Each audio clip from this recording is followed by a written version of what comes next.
So there's some people who technically the investment in me is a bit of a stretch. So I said, well, listen, here's somebody else that can serve you. I'm not hung up on that. I will serve the percentage that we can serve and be able. And so don't get hung up on those. Serve the people that you serve best. If you get the customer from hell, it drains you. What does it do? And it actually takes away your focus and ability to serve the people you love working with. Welcome to Career Coaching Secrets, the podcast where we talk with successful career coaches on how they built their success and the hard lessons they learned along the way. My name is Davis Nguyen, and I'm the founder of Purple Circle, where we help career coaches scale their business to $100,000 years, $100,000 months, and even $100,000 weeks.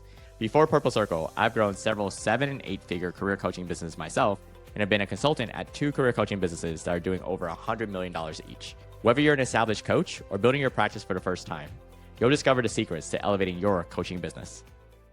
Welcome to Success Leaves Clues podcast. I'm Pedro, and today I'm joined by Dr. Ken Keis from CRG, Consulting Resource Group, whose organization has been recognized as the third best leadership development provider and among the top 10 for Train the Trainer certifications worldwide by the Lead 500 Awards. What sets Ken apart is his focus on helping visionaries in change management, leadership development, and human resources tackle the 5 major talent challenges that are crushing organizations through purpose-driven assessments and learning solutions.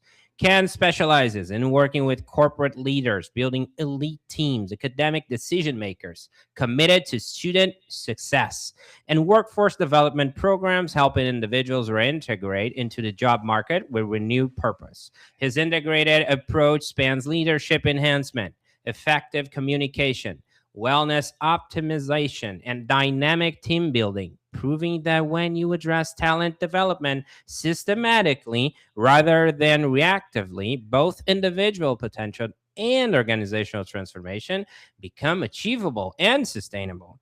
Welcome to the show, Dr. Ken. Whoa, who the heck was that guy you just introduced? I don't know him. Well, you're the one 150 years old or what? You're the one to blame, Ken. Don't throw it at me. So now, at first, I'm excited that you're here. You've been in the game long enough, 37 years. Okay. So there's that. And I'm a comic book nerd myself. And before we get into what you do now, I'd love to get into the first edition. So I'm curious how this all actually started. What was going on in your life when coaching became more than just an idea? Well, it's actually, I've written a book, The Quest for Purpose, and we'll get a chance to give that as a free gift at the very end. But I actually have my own story in there. I actually grew up on a dairy farm. I was the 3rd generation, Eastern European descent, eldest male. So you think there was some expectation to stay.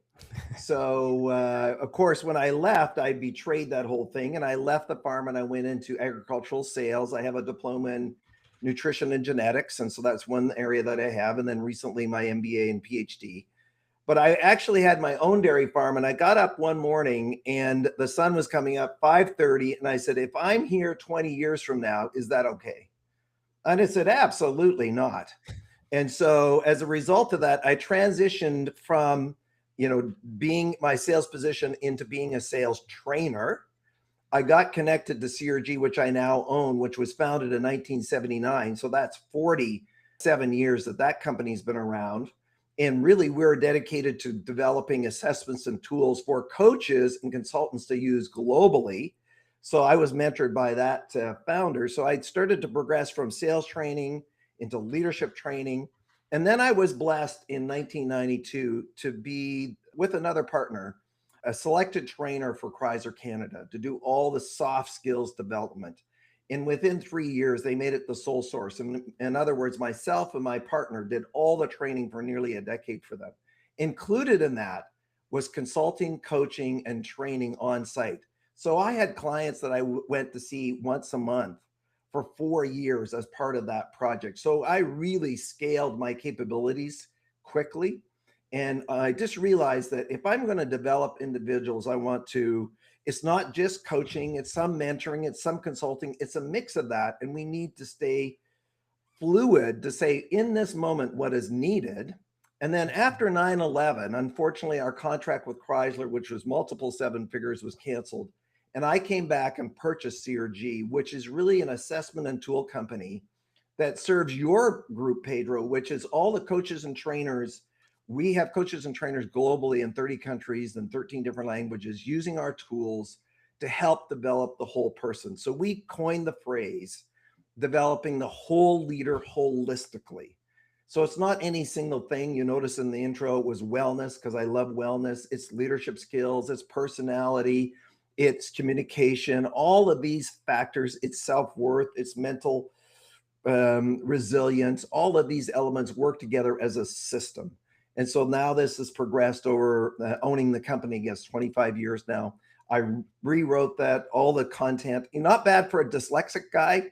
The invention of the computer saved my butt. And now, of course, AI, I can do my voice into chat and convert my article that it could have had a pile of spelling mistakes that wasn't there, and it just refines it for me. So I love, today's technology where it takes us to the next level. Our goal is really to equip those individuals who are equipping others. That's why our Train the Trainer is one of the top 10 in the world as well. So we just love to serve. It's just a pleasure to be able to help people transform. Okay. Now I'm at this stage, usually what I ask Ken is like the shift that happens with a coach when he turns into a business owner. Okay. But I'm going to throw you something different because you bought a coaching business, right? So walk me through that leap of faith and how that looked like, when you bought that and you're like, okay, I just bought CRG.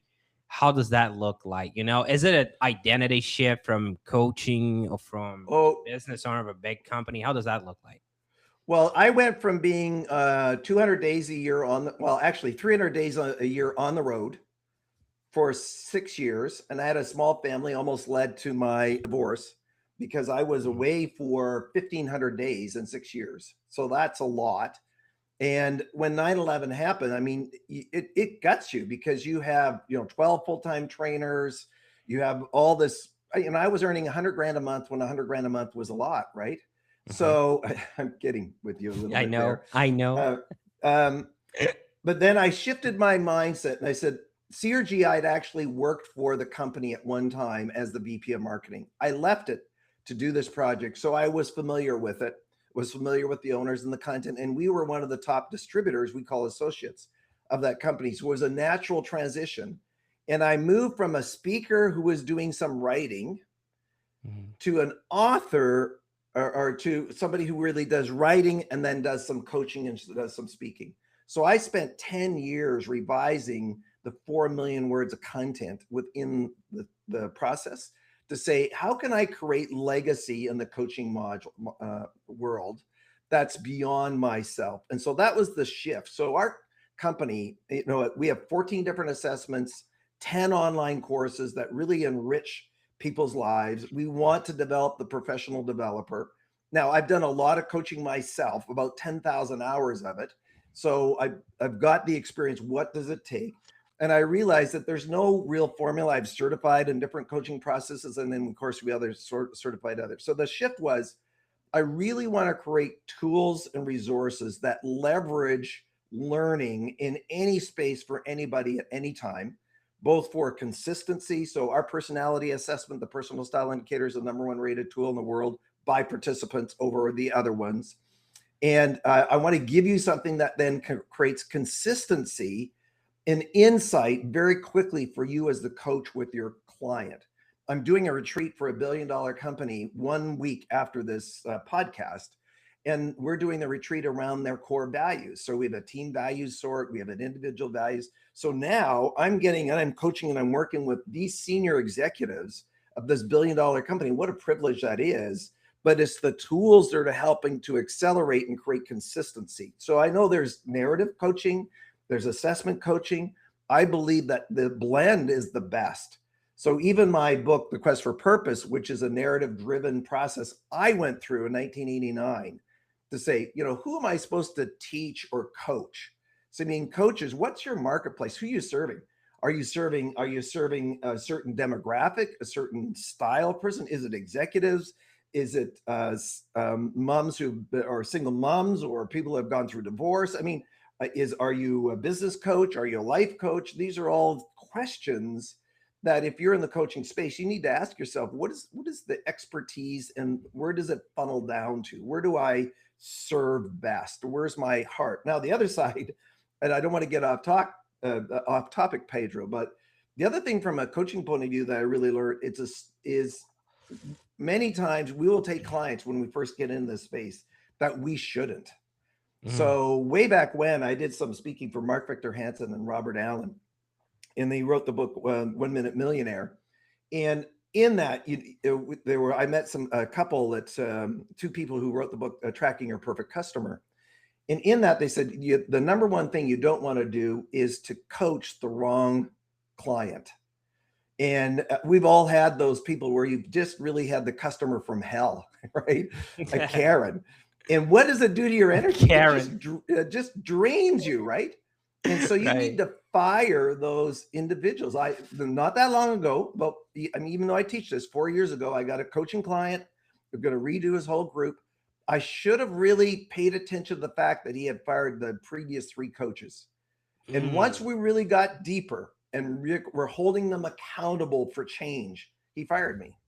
And the reason he fired me is that we were asking him to actually do what he wanted to do. So when you get imagine that, right? Yeah. Oh no. And so, it's difficult when that happens, but you can't take it personally. And so in the coaching field, not every client is for you. And if it's not for you, have a circle of influencers or people around you trust and say, you know what?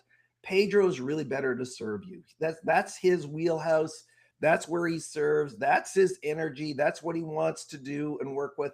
Then I'll pass you over there. The other one is because I've been in this space for, almost 4 decades. I'm not a beginner coach. And so you're going to pay more for my skills and ability, 10,000 hours of experience. So there's some people who technically the investment in me is a bit of a stretch. So I said, well, listen, here's somebody else that can serve you. I'm not hung up on that. I will serve the percentage that we can serve and be able. And so don't get hung up on those. Serve the people that you serve best. If you get the customer from hell, it drains you. What does it do?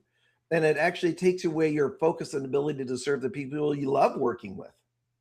Okay, that makes sense. Now, I'm a bit worried about this, Pedro. He's taking a customer from hell. You're referring to him, right? Like, my competitor. Like, live that life, buddy. Okay, so that's one thing. Now, I'm curious about one thing. You mentioned the ICP already, the ideal client profile. You mentioned coaches, right? That's one. So let's expand on that. It's like all coaches, because you mentioned types of coaching, right? Life coaching, executive coaching. How does that look like for you and CRG, Oh, in terms of what we're offering or how who do you serve? Who do you serve, basically? Well, I'm mostly serving mid-management and owners, founders, and their management teams.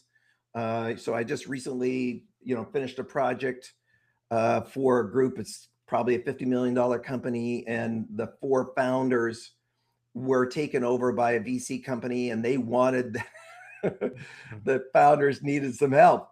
Okay, so come in. So it's conflict resolution. They're kind of resistant. So I just love it. I just love going in there, just leaning in and helping them to get to the next level. We use 3 words in our assessment thing: self-awareness that creates self-management, that creates self-mastery.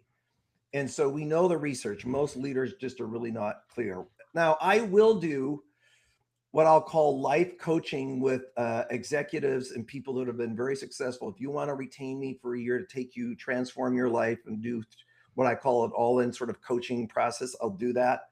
We work with one company where all 12 of their middle managers were part of a retainer for a year. And then we work with them monthly on that process. And then I'll use different technologies or different methodologies. I was very fortunate to mentor with and be in private meetings with Marshall Goldsmith. So Marshall Goldsmith, being the #1 executive coach in the world, wrote the New York Times bestseller Triggers. And he said, Ken, and of course he was paid probably one of the highest fees in the industry, but his clients were the top 500 CEOs in the world.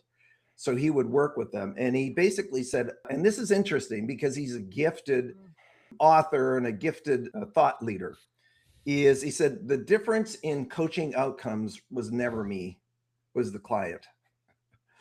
It was the client's willingness to engage. And he said, if a client, so he had one value set that was non-negotiable, and the value set was integrity. And he said the integrity was, if you said you're going to do the work by Thursday and you're going to get this done, barring an emergency, and you don't keep your promises, I can't work with you. And so his retainer was $250,000 to be able to coach these, the CEO of the World Bank at that level. But I learned from that if you have a client that really does not value integrity, keeping their word, doing what they say, trustworthiness, then you can't coach them. And so a lot of times coaching success has less to do with you and more to do with your selection of who you're coaching. In that, don't we want to work with those people that are ready and willing and wanting to lean in? And then our job is really this roadmap to take them this next level. I just had a recent one. Oh, I finished this almost a year ago, but I worked with her for a year. She was a mid-management. She had been there for a long time. And she was a sales manager. And in that role, she would actually demoralize the entire team. And she didn't realize that her emotional modulation was toxic to the team. And she was just frustrated. She was angry at the team. And I said, well, listen, let's just redo. Do you know that you are demoralizing your team and you're causing your sales to go down, not up? And so she was just really not awake and aware of that. And a year later, it's just a total transformation. And we, of course, do stakeholder feedback, which is one of the methodologies, interviewed all the people around the individual, aggregated all the comments from that individual about that individual, and then gave them that feedback. And sometimes this is really hard, Pedro. By the way, Pedro, when I give you this feedback, you only get to say thank you. You can't debate it. I said, Pedro, what the people around you say is that you don't listen. Thank you. No, I listen. I don't. Okay, well, so we're gonna have this debate with your wife, Pedro. Right. No, I listen. People say that you come in with an agenda and you're not open to their ideas. No, I'm sure I'm open to their. No, stop. And so that is part of that process. Are they going to humble themselves enough? And you know what? It does wound our ego. It's not easy. But at this stage of my life, and I think it really clicked about 10 years ago, Pedro, where my ego is not attached to this person, is that I'm just really here to serve. And I think coaches, get out of yourself. It's not about you. It's about them. Stop it already. You are really a facilitator of a solution. And yes, I do a lot of mentoring. So there's some coaching methodologies that don't like you sharing your opinion. I'm open and said, listen, if I have some insight of 30 years in this space that could help you. Now, if you take it or not, it's up to you. But I'm going to be open about that versus the coaching methodology where the client is the only person that comes up. So Pedro, what do you think about that? How do you feel about that? What would you do? Yes, of course, we want to have that journey where you come to your own conclusions. And the other thing that Marshall teaches in his stakeholder feedback process is daily accountability to core goals or objectives, or what we call behavioral changes ideas. So an example would be, we just have a little Excel sheet. Now, this could be all AI driven now, so it doesn't matter. And I only have, let's say, 5, 6, or 7, or maybe max 8 ideas I'm working with that client for that month. And every day they have to rank themselves. How well did I do that? So I did my best to listen to others. So I'm going to give myself a scale of, from 0 to 10. 0, not at all. 10, yes, I was listening intently and I was giving feedback. I did my best not to be negative. So whatever it is that the behavior that we're working, I did my best to produce meaning. So in other words, there's also goals where I'm totally responsible for it. So there's that core. These are transformational. You think this is not important, but it's transformational when you have sort of a guidepost and you have to report back every week to me as a coach of what you did that week and how well you did. And then when we have our coaching calls, okay, where did you succeed? Where did you fail on these core things? And once you've sort of achieved success in one of these behavioral changes, we'll switch it out with something new where you said, well, I'm better at asking questions so I can go deep, whatever that it might be for that behavior. And it's just fun to work with people to take them to that next level. Okay, that's interesting. I appreciate that. And I want to shift gears for a second. Okay, Ken, I want to talk about marketing a little bit right now. So if someone ends up working with you today, how do they usually find their way to you in the first place? Well, we do a lot of social media and we do a lot of emails, but quite honestly, it's still referrals.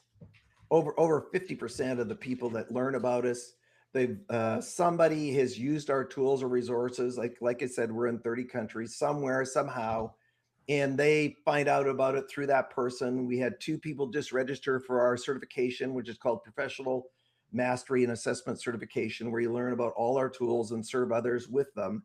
And the last 2 registrants were referrals.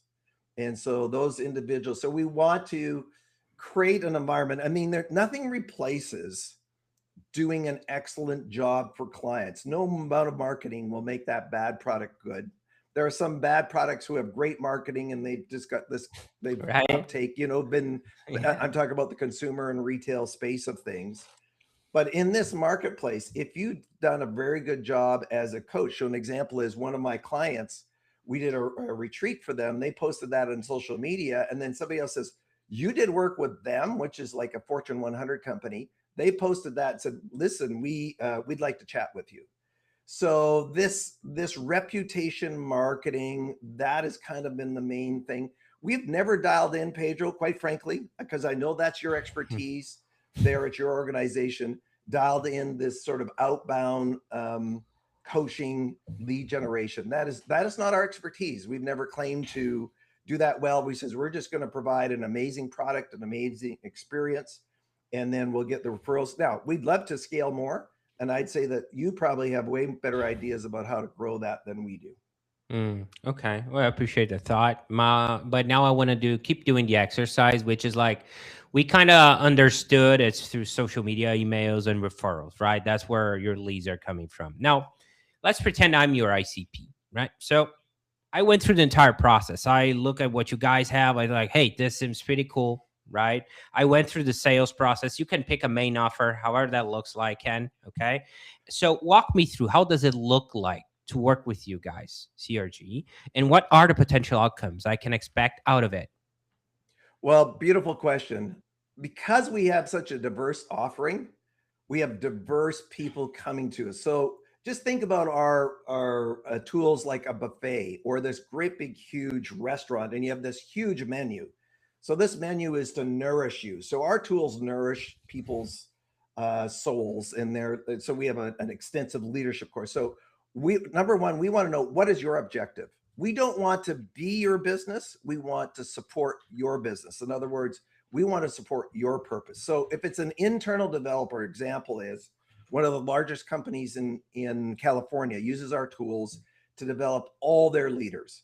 So we found out what were they doing. They wanted to use our personality assessment for all the supervisors. They wanted to use our leadership skills for all their high potentials. We developed curriculum with them. We co-developed that. And now they've been going, out with thousands of leaders taking that for over a decade.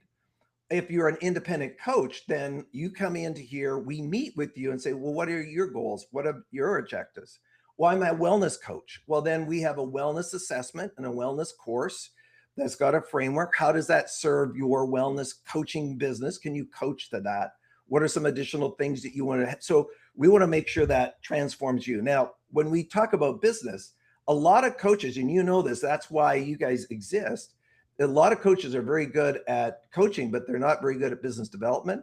And they're not very good at building what I call a residual business. So our tools and resources have become, for some people, very significant residual incomes. So I had one individual in New York, had a very large company, got our tools in there, was doing coaching. And then the HR department says, we want to use these tools for all our 5,000 employees. So they started acquiring them, and then we just sent them a referral fee. So the coach didn't get burdened by any administrivia from us. They just engaged that because we really believe in partnership. And then the other side, of course, is I had one coach, he's just retired. He only coached senior executives of, Fortune 100 kind of companies in our area. And he would use 2 tools to launch the values preference indicator and the personal style indicator with every single executive. He knew that launch point was going to anchor and give him information about his client in a quicker, faster mode and consistently across time that he couldn't ever do in just having a nice conversation with you. we would get him results around the core values of that person in 30 minutes that you couldn't necessarily fine tune in 30 hours of conversation. So we really expedite and give you systems for people to be able to succeed. And then of course, we independently give you responsibility, Pedro. Where do you want to take this? So it's not a franchise. It's really access to being an associate or a distributor of the tools and resources. And then if you're internally installing them, then of course, we'll assist you in whatever way you need so you can deploy it to your clients. If you need one of our network to use it with you, fine. If you are an independent coach and you want to learn more, then we also have a cohort group. So in our PMAC, or Professional Mastery and Assessment Certification, we meet monthly with colleagues who are doing this. And so we have this interaction in this group, in this community that we have conversations with. So you're not sitting there, oh, you bought it and you're alone. We want to be able to do it together and get your questions asked. Okay, what do I do next? Oh, okay. That was my follow-up question. So it sounds like we do have like there is a live component to it, a community behind it. It's not just about frameworks and tools like you framed, like as systems and all that, which is totally cool, right? But there's also a component of I can reach out to someone and they can walk me through something. Is that it? Did I got that right? 100%. Yeah, 100%. We always say, hey, if you've joined CRG, if you joined the CRG family, I mean, think about the agriculture community and farming. People used to come over at 10 a.m. when I had my farm, and they would tell you to put the coffee on. That's kind of the mannerism. So, Pedro, I'm coming over, put the coffee on. Oh, no, I didn't invite you, but that's just, so I'm honored the fact that you thought about me to come over. That's the mindset that we grow here. So you join here, your family, you're part of the CRG family. I hate arrogance. I love confidence, but people who think they're full of themselves. I remember years ago, I was at the National Speakers Association conference in Atlanta, probably almost 30 years ago. And this big name speaker who was in the elevator with me, he wouldn't give me the time of day. He was the rudest person I've ever met. And so I said, stop it already. Don't be so full of yourself. That's one of the things that we're not at CRG. We just want you to connect. And then since we have, a network of people, there's people in Australia, or if it's the UK, or if it's Sweden, or if it's France, or if it's Italy, then we just want you to connect with fellow trainers and developers around the world. There's more than enough to go around. And then our tools and resources are a step up, or an opportunity for people to take their business and their clients to the next level quickly in a fashion where we spent the last 4 decades developing all these things. You don't have to do that. You just access it and away you go. Okay. Now, first of all, we could try to find that guy, right? Oh my God. Well, okay. Well, yeah. So there's that. Mal, I have a curveball for you, Ken. Kind of a curveball. I'm more curious about this. AI, there's a lot of AI building framework systems and all of that. So how do you see the landscape for your business with AI in the horizon?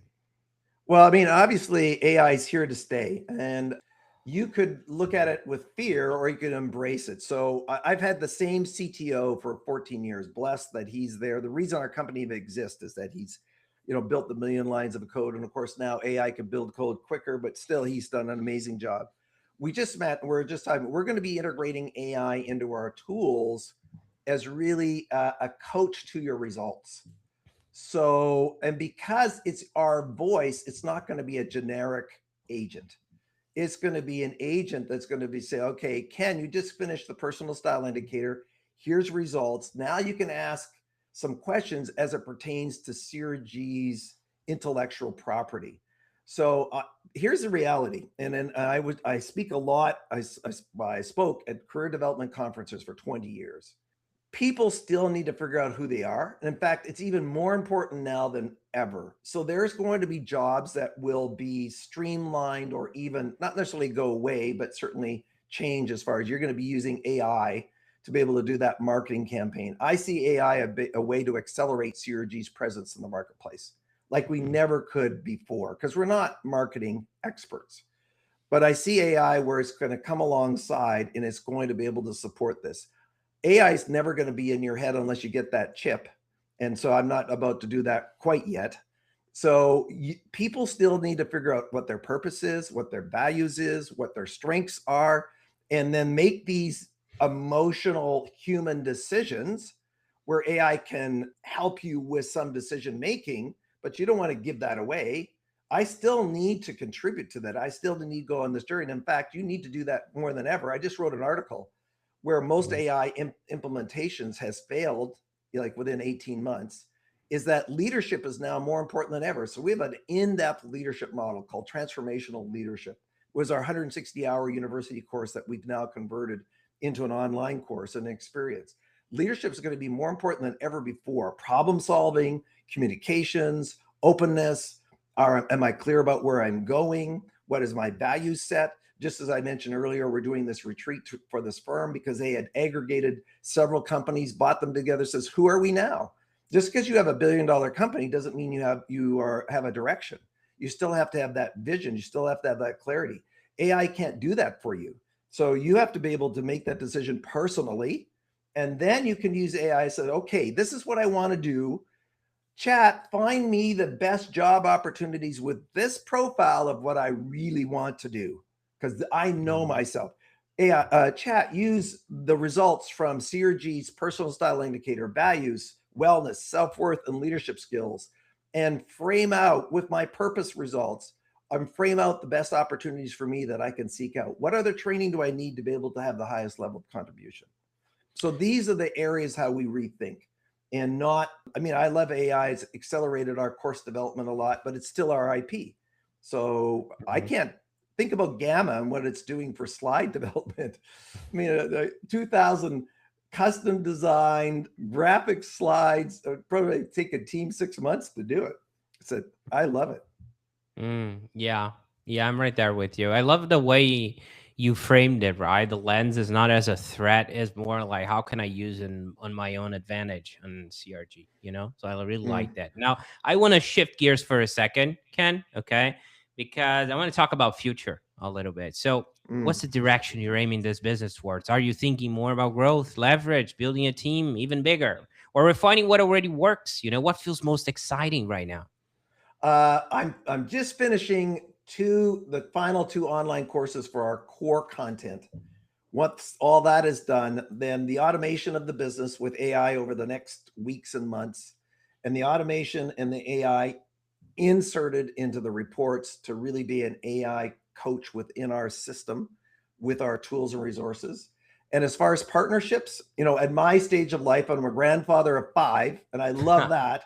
And that is the gift of life. Yes, live long enough to get even with your kids, right? But there's all the research is that the young kids have a better lives. The grandparents have more purpose.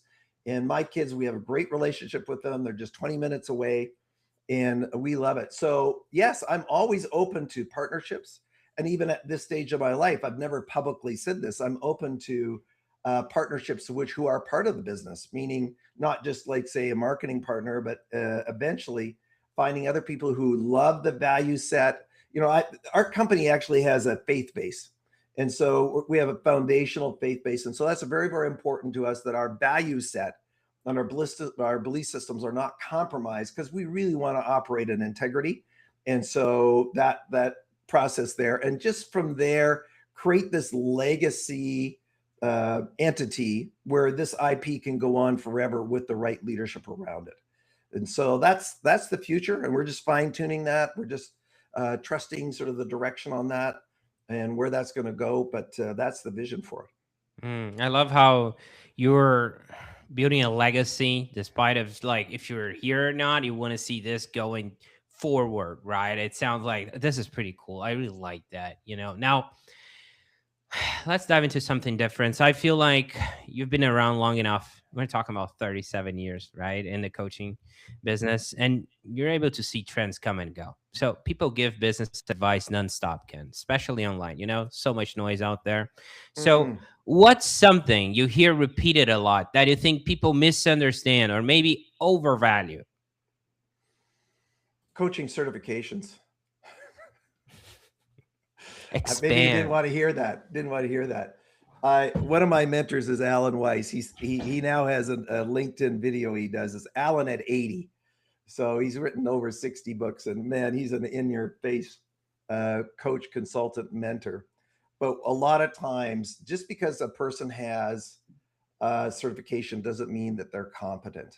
So I not that I'm against the bodies who are trying to standardize the system, but when you think about, there's people who are think about it, there are gifted surgeons that and surgeons who have passed. You want the one who's gifted. They both passed. They're both medical doctors. They both can do surgeries, but this person has a reputation to be amazing, even though they both passed. And so I think a lot of times people think that I'm certified now, so I'm a great coach. No, you're not. You just passed an exam. And I, not to discredit the industry, but I think the industry wants to create credentials that don't necessarily mean, if I'm not credentials, doesn't mean that I'm not as good as somebody else. I am credentialed, but I've taught other coaches and I've seen them. And so there's a nuance, there's systems and there's science. And I remember once, and this is years ago, where I took a certain process that I was taught in coaching, and I insisted on doing that with my client, and it was a disaster. And when I actually listened to my gut and paid attention to my experience instead of what, okay, this is the way you would do it, you will not vary from this process. And I started to make sure that I was serving the client in a more authentic, fluid way, is the results just went up, just went way up. So not to speak against any methodology, but I'm just not trapped by that. And I think the industry, yes, okay, I've got this certification, I'm this master coach. And yeah, there's some very, very good people who are in that space, but I just go by your reputation and the results you get, and that are you good at what you do? I don't need the certification. Now, that's my maverick side of me. And that's something where I don't put, just because you have a certificate on the wall, I don't put a lot of credence in it. Oh my God. We had a white paper at Purple Circle, and it kind of mentioned exactly what you just brought up. It's like, it's not that we are against also certifications, but it's a credibility market, unregulated. You don't have to be a certified coach to act as a coach. So that's one thing. And sometimes it sounds like people are just trying to push an agenda through certifying someone so they cash cow it, if that makes any sense. Now, I'm right there with you.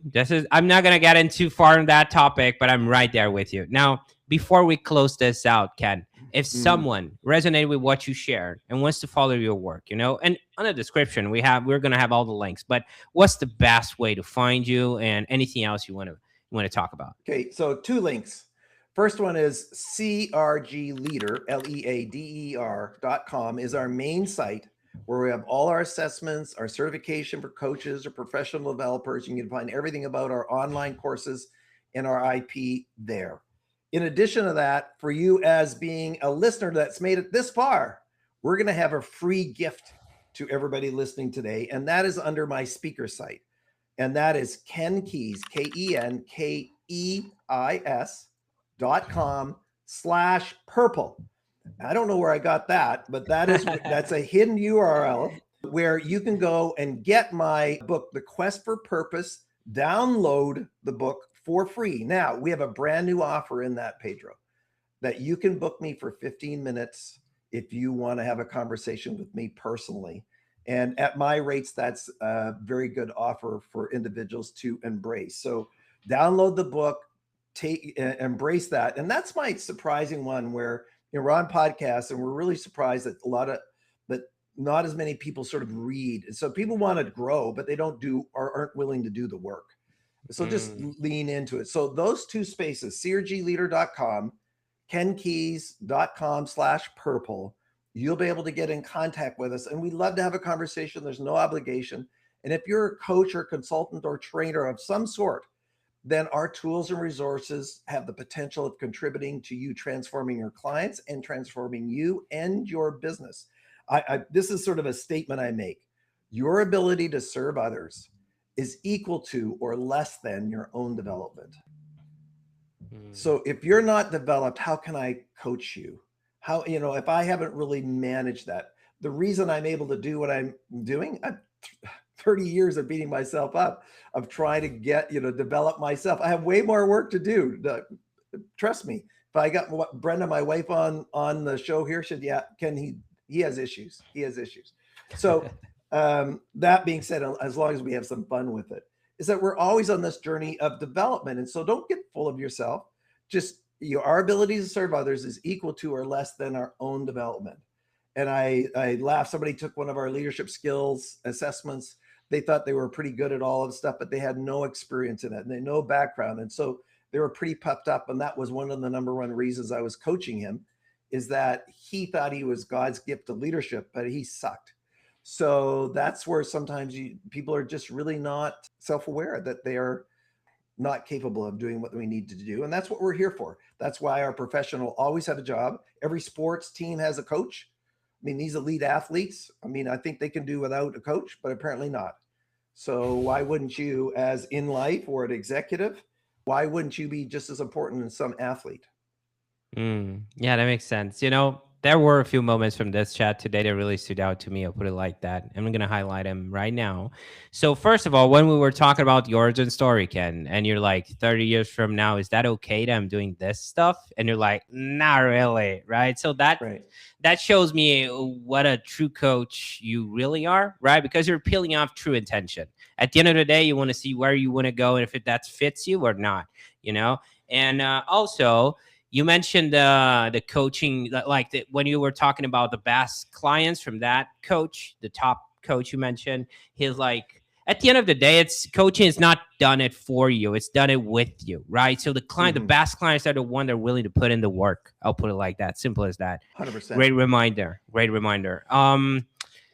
And my last but not least is the walkthrough. When we were talking about me being onboarded, right, as a client, and the first thing you mentioned, which brings me to my first reminder, which is the 30 years from now and all of that, is what is your objective, right? What is your purpose?